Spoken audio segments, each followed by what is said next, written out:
तो फिल्म की शुरुआत में हम एक लॉयर कैथरीन को देखते हैं। उसके पास उसकी एक नई क्लाइंट पोली आती है जो उसे बताती है कि मैं नैनी का काम करती हूँ। कुछ दिन पहले ही मेरी जॉब गई है और मैं ज्यादा खर्चे अफोर्ड नहीं कर सकती। लेकिन जिस घर में मैं रहती हूँ उस घर का ऑनर मुझसे बार बार रेंट बढ़ाने की बात कर रहा है, जिसे मैं अफोर्ड नहीं कर सकती और इसीलिए मुझे आपकी हेल्प चाहिए। जितना हो सकता था कैथरीन उसे गाइड कर देती है और इस दौरान पॉली नोटिस करती है कि कैथरीन प्रेग्नेंट भी थी। खैर कुछ अरसा गुजर जाता है और हमें दिखाया जाता है कि कैथरीन की बेटी पैदा हो गई थी और वो अब काफी बड़ी भी हो गई थी। कैथरीन की एक और बड़ी बेटी भी थी। घर के काम, दोनों बच्चों को संभालना और जॉब करना, कैथरीन अब इन सब चीजों को अच्छे से मैनेज नहीं कर पा रही थी। उसका घर भी मेन रोड पर था। हमेशा उसे डर लगा रहता था कि अगर बच्चे बाहर चले गए तो कहीं उनका एक्सीडेंट ना हो जाए किसी कार से। खैर आज वो अपने दोनों बच्चों को लेकर क्रॉस करने के लिए निकल जाती है और तभी मार्केट में उसे मिल जाती है दोबारा से पोली। कैथरीन और पोली आपस में बातें करने लग जाते हैं, लेकिन इस दौरान कैथरीन की बेटी उन्हें काफी डिस्टर्ब करती है। तो पोली कैथरीन से कहती है, मैं देख रही हूँ आप अपने बच्चों को लेकर काफी ज्यादा परेशान हैं। मैंने आपको बताया भी था कि मैं एक नैनी हूँ, लेकिन अभी मेरे पास जॉब नहीं है।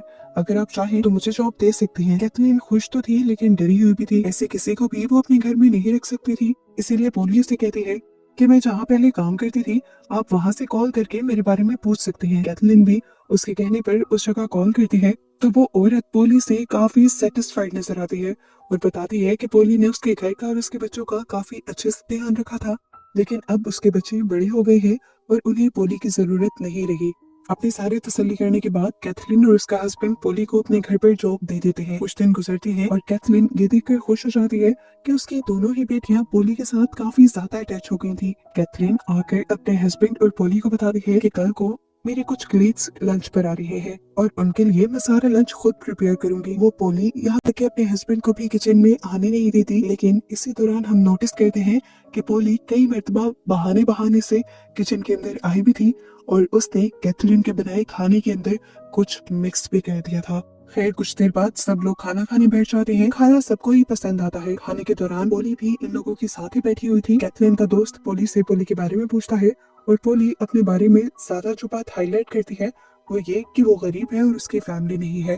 अब उसके शहर में रहने के खर्चे पूरे नहीं हो रहे, इसीलिए वो अपने गांव वापस चली जाएगी। ये बात कहते ही कैथरीन उससे कहती है, तुमने मुझसे ये बात डिस्कस नहीं की। खैर ये लोग इस टॉपिक को बात के लिए छोड़ देते हैं और अपनी बातों में लग जाते हैं। कैथरीन ने आज अपने दोस्तों को अपने घर पर ही स्टे करवाया था और रात होते ही सभी लोगों की तबीयत खराब हो जाती है सिवाय पोली की, क्योंकि पोली ने ही वो सूप नहीं पिया था, बाकी सब लोगों ने पिया था। जाहिर सी बात थी उसी ने तो कुछ मिलाया था। अब ये बात कोई भी नोटिस नहीं करता और कैथरीन सबके बीमार होने का इल्जाम भी अपने ही ऊपर ले लेती है। वो जब इस गिल्ट में रो ही रही थी कि ना वो किसी का ख्याल रख पाती है और ना ही कुछ अच्छा कर पाती है, तभी पोली आकर उसे दिलासा देने लगती है और ऐसे पोली कैथरीन के भी दिल के काफी करीब हो जाती है, जैसे वो उसकी बेटियों के दिल के करीब थी। कैथरीन को जब ये यकीन हो जाता है कि पोली से अच्छी कोई और नैनी उसे नहीं मिल सकती, तो वो इसी टाइम पोली से कहती है कि तुम अपने गांव जाने के फैसले को छोड़ दो, तुम हमारे घर हमारे आउट हाउस में रहो, ऐसे तुम्हें शेल्टर भी मिल जाएगा और तुम्हारी जॉब भी सिक्योर रहेगी। पोली के लिए तो ये सबसे खुशी की बात थी। उसने फौरन ही हाँ कर दी और वो यही रहने लगी। पोली के घर आने के बाद सब कुछ सेट होने लगा था। कैथरीन की जॉब दोबारा से सेटल हो गई थी, बच्चे सेटल हो गए थे, लेकिन अंदर ही अंदर पोली कोई गेम चल रही थी, क्योंकि वो कैथरीन की बड़ी बेटी को कैथरीन के ही खिलाफ भड़काने लग जाती है कि तुम्हारी मोम बहुत बुरी है, अच्छा बनने का वो सिर्फ नाटक करती है। देखो कल उन्होंने तुम्हें डांटा भी और तुम्हें तुम्हारी फेवरेट चीजें भी कभी नहीं दिलवाई। अब यही बातें वो छोटी बच्ची डाइनिंग टेबल पर बोल देती है कि आप बिल्कुल अच्छी नहीं है, आप कभी हमसे उतना प्यार नहीं करती और कभी मुझे फेवरेट चीजें भी नहीं दिलवाती। मैं बड़े होकर कभी आप जैसी नहीं बनूंगी, मैं पोली जैसी ही बनूंगी। ये बातें सुनकर कैथरीन का दिल टूट जाता है। वो अपनी बेटी को समझाती है कि नहीं बेटा ऐसी बात नहीं है, मैं तुमसे बहुत प्यार करती हूँ। और अपनी इस बात में जब वो अपने हस्बैंड की भी राय लेने की कोशिश करती है तो उसका हस्बैंड भी पोली का ही साथ देता है और यहाँ पर कैथरीन ज्यादा टूट जाती है। कैथरीन अब पूरी तरह टूट चुकी थी। उदास होकर वो अपने रूम में चली गई। तब उसके हस्बैंड ने उसे नोटिस किया, उसे मनाया। आई एम सॉरी, शायद मैंने तुम्हें ज्यादा कह दिया है, लेकिन तुम भी गलत सोच रही हो। जितना तुम पोली को गलत समझ रही हो उतनी वो गलत नहीं है, वो अच्छी है। दिन गुजरती रहती है और हर गुजरते दिन के साथ कैथरीन की दोनों बेटियां पोली के साथ ज्यादा अटैच होती रहती हैं। यहाँ तक कि कैथरीन के हस्बैंड को भी पोली की आदतें बहुत ज्यादा पसंद थी। वो काफी केयरिंग थी। इसी वजह से कैथरीन को अब पोली से इनसिक्योरिटी होने लगी थी। ऐसे ही न्यू ईयर का दिन आ जाता है। ये सारे फायर सेलिब्रेशन देखने के लिए जाते हैं और जब घर आते हैं तो कैथरीन को अपनी बेटी के रूम से अजीबोगरीब आवाजें आती है। डर कर वो रूम में जाती है तो देखती है कि उसकी बेटी बुरी तरह डरी हुई थी और उसके हाथ में बहुत सारे फायर क्रैकर्स थे। वो अपने हस्बैंड और पोली दोनों को ही डांटने लगी कि किसने दिलवाए हैं उसे फायर क्रैकर्स। पोली ने फौरन से सॉरी कह दिया और कहा कि मुझे नहीं पता था कि वो ऐसे डर जाएगी, मुझे तो ये लग रहा था कि वो एंजॉय करेगी। सॉरी सुनने के बावजूद कैथरीन का गुस्सा कम नहीं होता और वो पोली से कहती है, अगर कोई हादसा हो जाएगा तो तुमने कुछ सोचा भी नहीं। आज तुमने साबित कर दिया है कि तुम मेरे बच्चों का ख्याल नहीं रख सकती, इसीलिए चली जाओ यहाँ से। कैथरीन ने फैसला तो ले लिया था लेकिन पोली ने अब उसके बच्चों को ही उसके फैसले के खिलाफ भड़का दिया। कैथरीन के बच्चे, यहाँ तक कि कैथरीन का हस्बैंड भी कैथरीन को समझाने की कोशिश करता है, लेकिन इस चीज से कैथरीन और भी ज्यादा चिढ़ जाती है और फौरन ही पोली को घर से निकाल देती है। पोली अब घर से जा चुकी थी जिसके बाद से कैथरीन से उसकी पूरी फैमिली नाराज हो चुकी थी। अपनी बेटी को तो वो समझा नहीं सकती थी लेकिन वो अपने हस्बैंड को समझाने की कोशिश करती है, देखो पोली वैसी नहीं है जैसा तुम समझ रहे हो, उसके इरादे खतरनाक लगते हैं मुझे और इसीलिए मैंने उसे घर से निकाला है। लेकिन कैथरीन का हस्बैंड तो कुछ सुनने को तैयार ही नहीं था, वो उल्टा कैथरीन से ही नाराज हो जाता है और यहाँ पर कैथरीन ठान लेती है कि वो अपने आप को प्रूफ करके छोड़ेगी कि वो ठीक है। अब क्योंकि कैथरीन एक लॉयर थी इसलिए उसने पूरा प्लान बनाया और उसी प्लान के तहत वो पोली को उसके घर से लेने चली गई। वो पोली से माफी मांगकर उसे अपने घर वापस ले आती है जिससे सब दोबारा उससे खुश हो जाते हैं और इसके बाद पोली दोबारा अपने दोस्त को बुला लेती है जो दरअसल एक डिटेक्टिव है।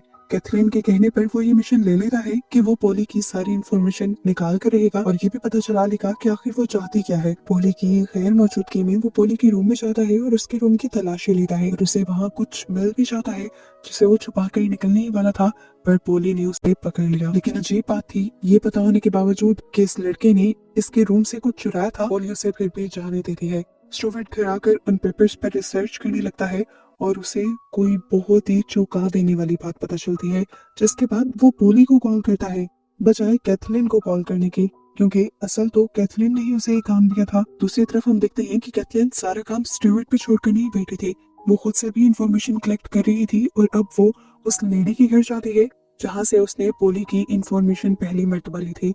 उस लेडी के घर जाने पर उसे पता चलता है कि पोली ने उसके साथ बहुत बड़ा झूठ बोला था। पोली ने तो कभी नैनी का काम किया ही नहीं था, वो पहले एक ड्रग एडिक्ट थी। जिस औरत से उसने कैथरीन को कॉल करवाई थी उसी औरत के रिहैब सेंटर में उसने अपने आप को रिकवर किया था, फिर वो बेहतर होने लगी थी।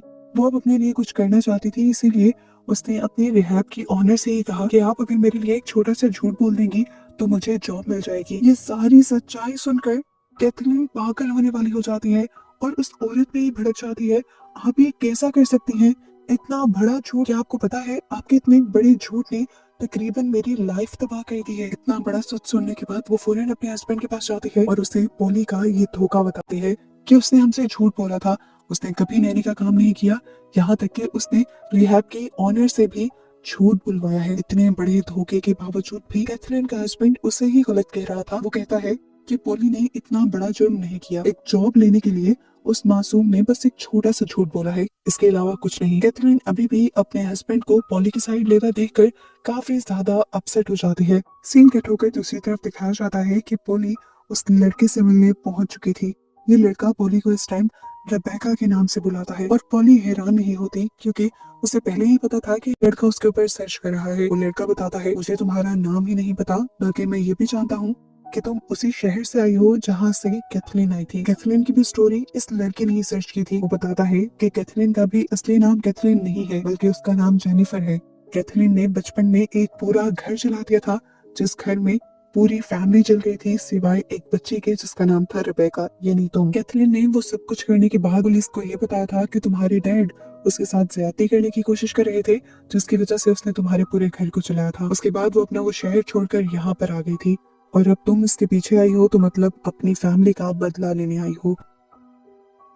पोली अब इस लड़के से कहते हैं, अब तो तुम्हें मेरा सारा प्लान पता चल गया है, अब तुम क्या करोगे। वो लड़का कहता है, मैं बस तुम्हें समझाऊंगा, ये कि ज्यादा गुस्सा मत करो, बदले की आग को अपने अंदर से निकाल दो, अपनी भी लाइफ बेहतर बनाओ और उस बेचारी की भी लाइफ खराब ना करो। मैं कैथरीन से भी बात करूंगा, वो तुमसे माफी भी मांगेगी और तुम्हें इतने पैसे भी दे देगी कि तुम्हारी लाइफ सेट हो जाए। इस टाइम तो पोली रोती हुई ऐसा ड्रामा करती है कि जैसे उसने इस लड़की की बात मान ली हो, लेकिन अगले ही पल वो ड्रामा करते हुए उठकर साइड पे जाती है और एक बेसबॉल बैट उठाकर जोर से उस लड़की के सर पर मारकर उसे मार देती है। उसने मर्डर कर दिया था, लेकिन वो फिर भी नहीं घबराई थी। फिलहाल पोली के लिए जरूरी था अपना सच छुपाना, जो उसने छुपा लिया था। लाश को वो अब ठिकाने लगा देती है और घर से सारे ही सबूत मिटा देती है, यहाँ तक कि अपने आने के सबूत भी।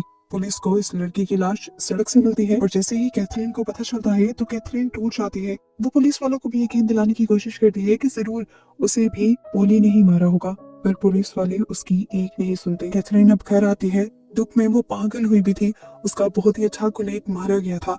वो आकर सारा गुस्सा पोली पर उतारने लग जाती है और कहती है, अब मैं तुम्हें एक मिनट भी इस घर में बर्दाश्त नहीं करूंगी, निकल जाओ अभी और इसी वक्त मेरे घर से। वो उसे खींच कर जब बाहर निकाल ही रही होती है तो पीछे से उसकी बेटी एमा पोली को रोक रही होती है और इस सब के दौरान एमा को चोट लग जाती है।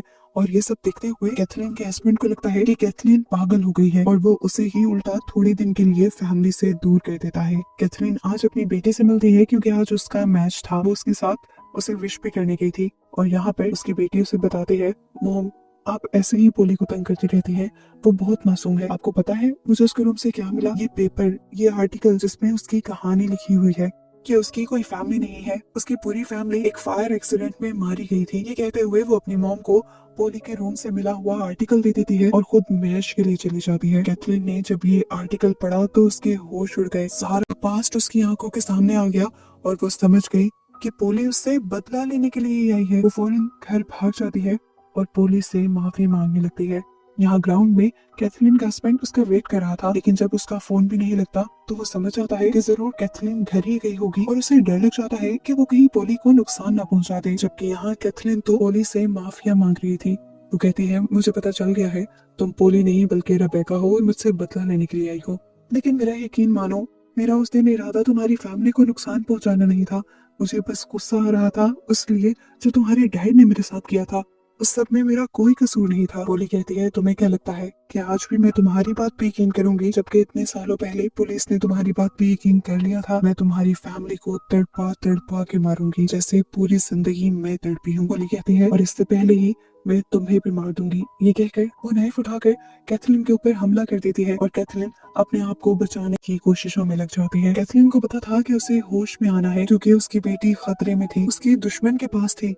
अपने आप को संभालते हुए वो मुश्किल से अपनी बेटी को उठाती है और आकर कार में बैठ जाती है। उसने कार को अंदर से लॉक कर लिया था तो पोली उसे मारने के लिए कार के शीशे तोड़ने लगी। कैथरीन तो इस कार को घर के बाहर में ले आई थी ताकि वो यहाँ से भाग सके, लेकिन अभी भी पोली उसके कार के बाहर थी। अचानक से यहाँ से दूसरी कार गुजरती है और पोली को हिट करके चली जाती है। इतनी ही देर में कैथरीन का हस्बैंड भी अपनी बेटी को लेकर वापस आ चुका था क्योंकि उसे समझ आ रही थी घर में कुछ गड़बड़ चल रही होगी, लेकिन वो ये नहीं जानता था कि घर में इतनी बड़ी गड़बड़ चल रही होगी। उस दिन एक्सीडेंट में पोली मारी गई थी, लेकिन शुक्र था कि कैथरीन की फैमिली बच गई थी। एंड पर कैथरीन का हस्बैंड ये यकीन कर लेता है कि कैथरीन सच बोल रही थी और वो उस पर ना यकीन करने के लिए भी माफी मांगता है। इन लोगों की लाइफ तो सेट हो जाती है, लेकिन इनकी बेटी को हमें दिखाया जाता है जो अब हवाओं में किसी से बातें कर रही थी, ऐसे जैसे वो पोली से बातें कर रही हो। या तो उसे पोली के मरने का बहुत ज्यादा सदमा हो गया था या फिर वो पोली की स्पिरिट से बात कर रही थी। उसके साथ क्या हुआ था, इसी मिस्ट्री के साथ ये मूवी यहाँ एंड हो जाती है।